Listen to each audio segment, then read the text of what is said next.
दोस्तों आइए आज के वीडियो में मैं आपको उड़द दाल की कढ़ी बनाने के लिए बताऊंगी। आप तो बेसन या चने दाल की कढ़ी तो बहुत खाए होंगे पर उड़द दाल की कढ़ी नहीं खाए होंगे, तो आप इस रेसिपी को देखिए। बहुत ही टेस्टी रेसिपी है ये।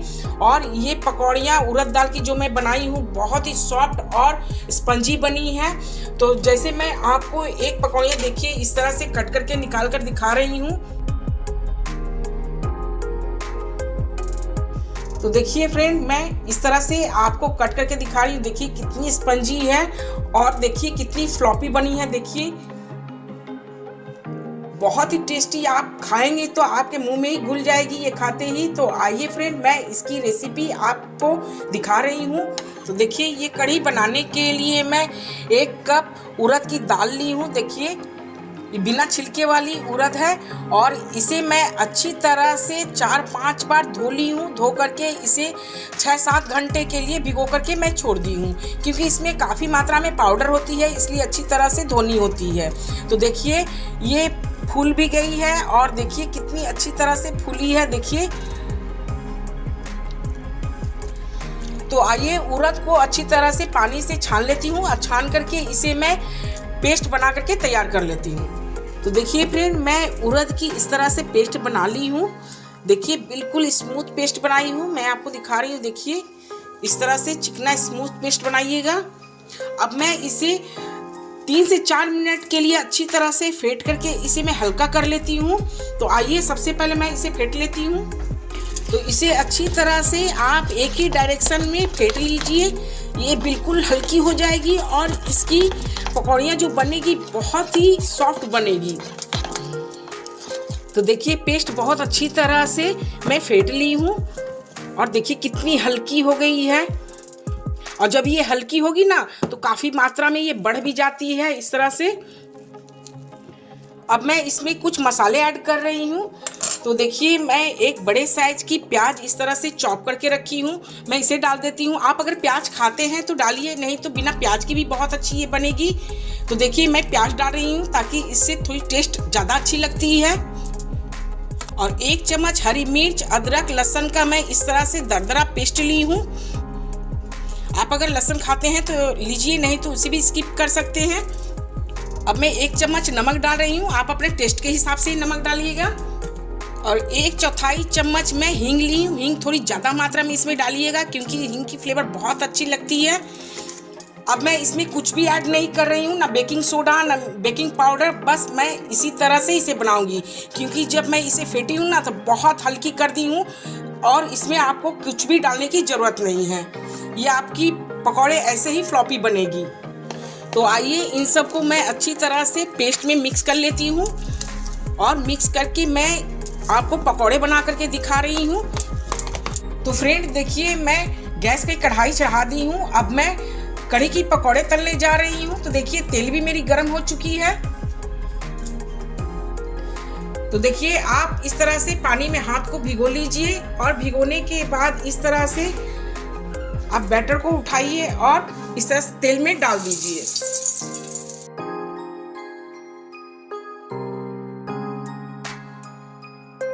लाइट गोल्डन कलर होने तक मैं इसे पका करके निकाल लेती हूँ। तो देखिए इस तरह से कलर हो गई है पकौड़ियों को। अब मैं इन्हें तेल से निकाल लेती हूँ। इस तरह से एक छनौटे पर आप सारे पकौड़ियों को निकाल लीजिए। तो देखिए कितनी अच्छी पकौड़ियाँ बन करके तैयार हुई है। मैं आपको जैसे दिखाती हूँ, देखिए ये बहुत ही सॉफ्ट होती है। देखिए बहुत ही सॉफ्ट पकौड़ियाँ ये बनकर तैयार होती है। तो फ्रेंड देखिए मैं कढ़ी के लिए जो पकौड़ियाँ बनाई हूँ आप इस तरह से केचप या किसी हरी चटनी के साथ भी खा सकते हैं। इस तरह से सर्व करके चाय के साथ खा सकते हैं, बहुत ही टेस्टी लगती है। देखिए ये पकौड़ियाँ मेरे घर में तो जब भी मैं बनाती हूँ मेरे बच्चों ले लेकर के इन्हें खा करके तो आधी कर देती है, कढ़ी में डालने के पहले ही आधी कर देती है उन लोग। तो आप भी इस तरह से बनाइए और अपने घर में बच्चों को, बड़ों को, सबको खिलाइए और इसके साथ आप कढ़ी भी बना करके खाइए, बहुत टेस्टी कढ़ी बनेगी आपकी। तो देखिए फ्रेंड बाकी बची हुई बैटर की भी मैं पकौड़ियाँ इस तरह से बना करके निकाल लेती हूँ। देखिए मेरी सारी पकौड़ियाँ बना करके मैं इस तरह से तैयार कर ली हूँ। अब मैं कढ़ी के लिए घोल तैयार करूँगी। तो आइए कढ़ी के लिए किस तरह से घोल तैयार करनी है वो आपको दिखा रही हूँ। तो कढ़ी का घोल तैयार करने के लिए देखिए मैं 1 कटोरी दही ली हूँ। ये मेरी घर की ही दही है। अब मैं इसे अच्छी तरह से फेंट लेती हूँ, फेंट करके स्मूथ कर लेती हूँ।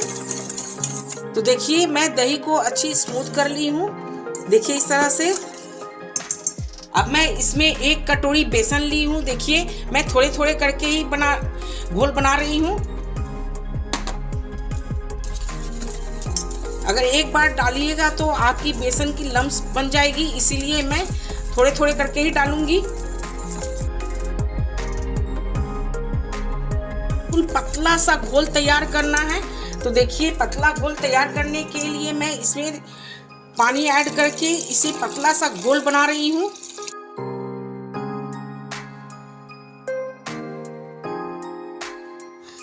देखिए मैं आपको दिखा रही हूँ, देखिए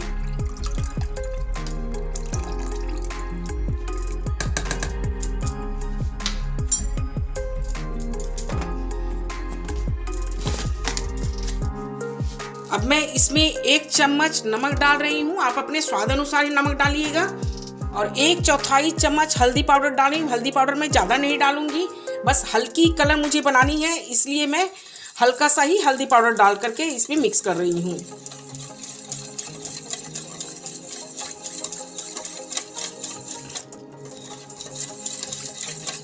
मैं कढ़ी बहुत ही लाइट कलर की कढ़ी बनाऊंगी, इसलिए मैं हल्की सी ही हल्दी पाउडर डाली हूँ। आप अगर डार्क कलर बना सकते हैं तो ज़्यादा भी डाल सकते हैं। तो देखिए कढ़ी बनाने के लिए मैं गैस पे कढ़ाई चढ़ा दी हूँ और 1 छोटी चम्मच से 1 चम्मच मैं तेल डाली हूँ। तेल भी मेरी गर्म हो गई है। और देखिए 1 छोटी चम्मच से मैं काला सरसों डाल रही हूँ और 1 छोटी चम्मच से देखिए जीरा डाल रही हूँ। तो देखिए इस तरह से राई और जीरा बहुत अच्छी तरह से चटक गई है। इसे पूरी तरह से चटकने दीजिएगा, तभी आगे का काम कीजिएगा। देखिए पूरी तरह से चटक गई है और जब ये चटकती है तो बहुत अच्छी खुशबू भी इससे आती है। अब मैं 4 लाल मिर्च डाल रही हूँ सूखी और 1 तेजपत्ता और थोड़ी सी मैं कड़ी पत्ता डाल रही हूँ। इस तरह से कड़ी पत्ता जरूर डालिएगा, कढ़ी में बहुत अच्छी टेस्ट आती है। और 2 पिंच हींग भी जरूर डालिएगा। मैं पकौड़े में भी हींग डाली हूँ और कढ़ी में भी हींग डाल रही हूँ। और इस तरह से देखिए 1 चम्मच मैं अदरक लहसुन और हरी मिर्च की पेस्ट बचा करके रखी थी, इन्हें डाल देती हूँ। बस हल्की सी सिर्फ फ्राई करनी है आपको, ज़्यादा नहीं, बस हल्की सी इसे फ्राई कर लीजिए ताकि इसकी कच्चापन हट जाए। तो देखिए मैं हल्की सी फ्राई कर ली हूँ। अब मैं गैस के फ्लेम बिल्कुल स्लो कर दे रही हूँ। स्लो करके मैं जो घोल तैयार करके रखी हूँ मैं इन्हें डाल देती हूँ। तो इसे एक बार चम्मच से आप इस तरह से अच्छी तरह से मिला लीजिए।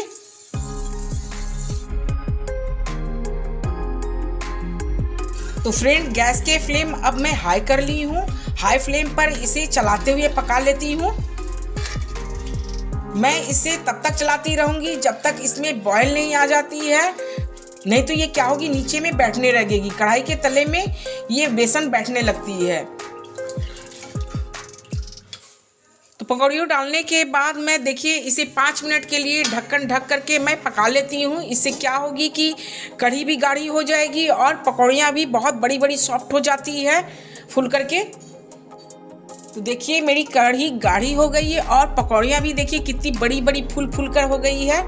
देखिए मैं आपको एक कट करके भी दिखा रही हूँ, कितनी फुली और कितनी सॉफ्ट, जैसे कि आप इसे खाएंगे तो बिल्कुल आपके मुंह में घुल जाएगी, उस तरह की पकौड़ियाँ बनी हैं।